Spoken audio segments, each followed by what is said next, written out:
অবশেষে প্রবেশ করলাম পালামু টাইগার রিজার্ভে। একটা চিতল এক্ষুনি জঙ্গলে ঢুকে পড়ল। আরে ওই তো দুটো হাতি, দুর্গের গেট বলে মনে হচ্ছে। চারদিকে ঘাসে ভরা বুগিয়ালের মতো বিশাল প্রান্তর। ওই দেখো বনমুরগি ছুটে বেড়াচ্ছে, আর ওই দেখো চিতল হরিণ দাঁড়িয়ে। গাইড বলল হরিণ আর হনুমানের মধ্যে খুবই বন্ধুত্ব। ওই দেখো বন্ধুরা, রাস্তার ধারে আরেকটি ময়ূর।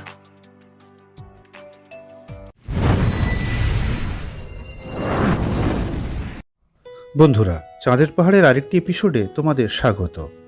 আমরা ভ্রমণ করছি আরণ্যক ঝাড়খণ্ডের আনাচে কানাচে, আর এখন আমরা বেতলা জাতীয় উদ্যানের টিকিট কাউন্টারে। সকাল 5:30। সকালের সাফারিতে আমরা জাতীয় উদ্যানে প্রবেশ করব। সকালেই জীবজন্তু দেখার সুযোগ বেশি থাকে। সকাল 6টা থেকে 10টা আর বিকাল 2টো থেকে 5টা অবধি সাফারি হয়। টিকিট কাউন্টার অবশ্য এখনও খোলেনি। সামনের বোর্ডে টিকিটের মূল্য ও বিভিন্ন তথ্য লেখা, ওটাই বাংলা করে স্ক্রিনে দিয়ে দিলাম। সাফারি পিছু 6 জনের জন্য মোট খরচ 1700 টাকা। এটা একটা অডিটোরিয়াম, বেশ বড়। চারদিকটা বেশ সাজানো গোছানো চিলড্রেন পার্ক। সামনের এই ভবনটি নেচার ইন্টারপ্রিটেশন সেন্টার। এবার টিকিট কেটে চলে এলাম বেতলা জাতীয় উদ্যানের প্রবেশদ্বারে। প্রবেশদ্বারটি সুবিশাল, অনেকটা দুর্গের গেট বলে মনে হচ্ছে। গেটের বাইরের প্রাচীরে এই উদ্যানে রয়েছে এমন পশু পাখিদের ছবি আঁকা। 6টা বেজে গেছে, চলো ভেতরে ঢোকা যাক। ভেতরটা বেশ সাজানো গোছানো, প্রচুর গাছও আছে স্বাভাবিকভাবেই, হাতির মূর্তিও বসানো। এরপর আরেকটি গেট, ওপরে লেখা বাইসন গেট। অবশেষে প্রবেশ করলাম পালামু টাইগার রিজার্ভে, ওরফে বেতলা ন্যাশনাল পার্কে। আর আমাদের বাহন জিপ। দিনেই এই সাফারি হয়, নাইট সাফারি বেশ কিছুদিন হলো বন্ধ, আর এলিফ্যান্ট সাফারিও। চারদিকে ঘাসে ভরা বুগিয়ালের মতো বিশাল প্রান্তর, আর তার ভিতরে অসংখ্য ছোট বড় গাছে ভরা বিস্তীর্ণ জঙ্গল। সবুজে ভরা এই প্রকৃতি প্রথম দর্শনেই মুগ্ধ করে দিল।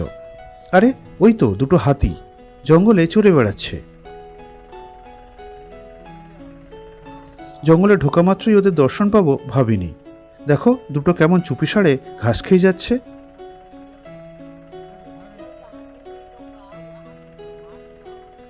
আজ মনে হয় আমাদের ভাগ্যদেবী সুপ্রসন্ন, মনে হয় অনেক চমক অপেক্ষা করছে আমাদের জন্য। চলো এগিয়ে যাওয়া যাক, আরো ভেতরে, আরো গভীরে, ওদের আরো কাছে। কি সুন্দর প্রকৃতি না? বর্ষার জল পেয়ে চারদিক শুধু সবুজ আর সবুজ। সবুজের মাঝখান দিয়ে জিপ চলার কাঁচা রাস্তা। দূরে ময়ূর আর বনমুরগির দেখা, ক্যামেরায় ভালো করে আসছে না যদিও। ওই দেখো বন্ধুরা, রাস্তার ধারে আরেকটি ময়ূর। এখান থেকে দেখো খুব ভালো দেখা যাচ্ছে।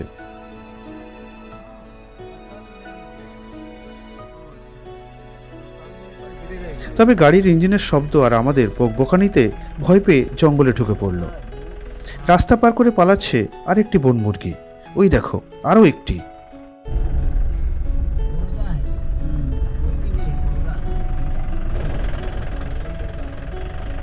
এবার বেতলা জাতীয় অরণ্যের একটু পরিচয় দিই।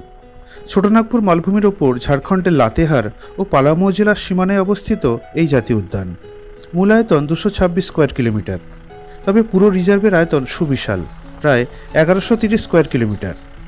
1974 সালে এই অরণ্য টাইগার রিজার্ভ আখ্যায় ভূষিত হয়।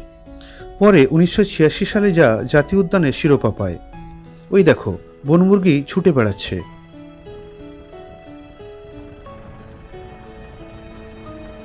একটা চিতল এক্ষুনি জঙ্গলে ঢুকে পড়ল।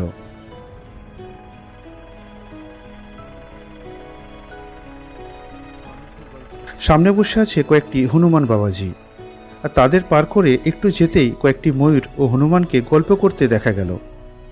আর ওই দেখো চিতল হরিণ দাঁড়িয়ে কেমন অবাক দৃষ্টিতে আমাদের দেখছে।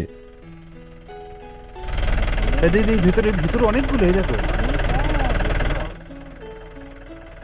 যা পালিয়ে গেল। প্রচুর ময়ূর চারদিকে, তবে পেখম মেলা অবস্থায় কাউকে দেখলাম না। আর এত সকালে কে আর তোমার জন্য পেখম মেলবে?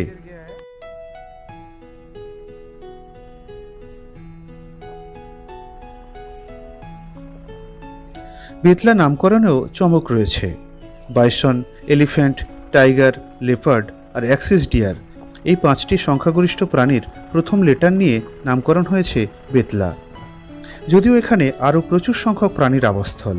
এই 5টি পশু ছাড়াও রয়েছে চিতল ও সম্বর হরিণ, নীলগাই, বনবিড়াল, শিয়াল, নেকড়ে, হায়না ও আরও অনেক। পাখিও রয়েছে প্রায় 200 প্রজাতির, তার মধ্যে হর্নবিল, ইন্ডিয়ান পিট্টা, পাপেহা, ফরেস্ট আউলেট, বনমুরগি, ময়ূর ইত্যাদি। সরীসৃপের মধ্যে নানা প্রজাতির বিষধর সাপ ও গোসাপও রয়েছে। গাছেদের মধ্যে শালমহুয়া, বাঁশ প্রধান। রয়েছে নানা ঔষধি গাছও।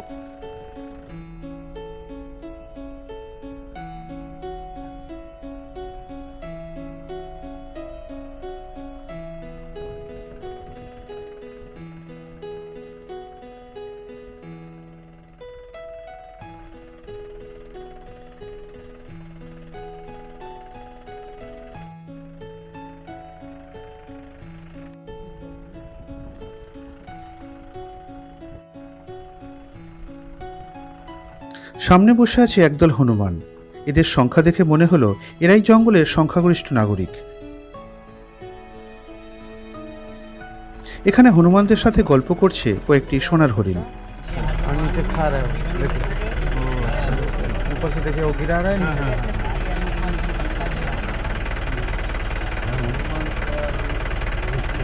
গাইড বলল, হরিণ আর হনুমানের মধ্যে খুবই বন্ধুত্ব। জঙ্গলের ঘাস যখন কমে যায় বা হলুদ হয়ে যায় তখন হনুমান গাছ থেকে পাতা ফেলে দেয় ওদের জন্য। আবার বিপদের গন্ধ পেলেও গাছের উপর থেকে হরিণদের সতর্ক করে দেয়। শুনে ভালো লাগলো, ওদের বন্ধুত্ব এইভাবেই অটুট থাক। চমৎকার জাতীয় উদ্যান। যেটুকু দেখলাম তাতে মনে হলো ময়ূর, হরিণ, বানর, বনমুরগি এদের সংখ্যাই সর্বাধিক।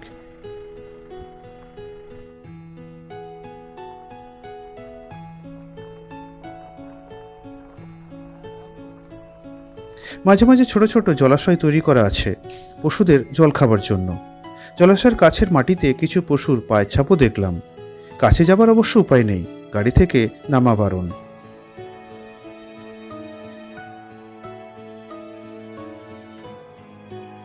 এখানে বেড়ানোর সেরা সময় অক্টোবর থেকে এপ্রিল। বর্ষায় জাতীয় উদ্যান বন্ধ থাকে। থাকার জায়গা ঝাড়খণ্ড ট্যুরিজমের হোটেল বনবিহার সহ একাধিক বেসরকারি হোটেল। গত পর্বের ভিডিওতে হোটেল বনবিহারের রিভিউ দিয়েছি।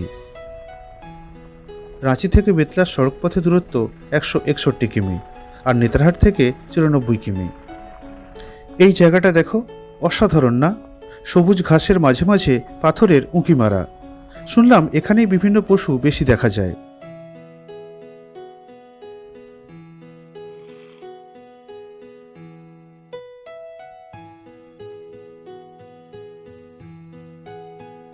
কিছুক্ষণ অপেক্ষাও করলাম আমরা, কিন্তু কারো দেখা নেই।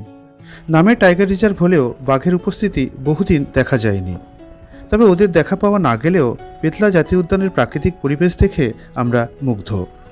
এই অরণ্য, এই প্রকৃতি, এই পশু পাখির বন্য রূপ অটুট থাক চিরদিন।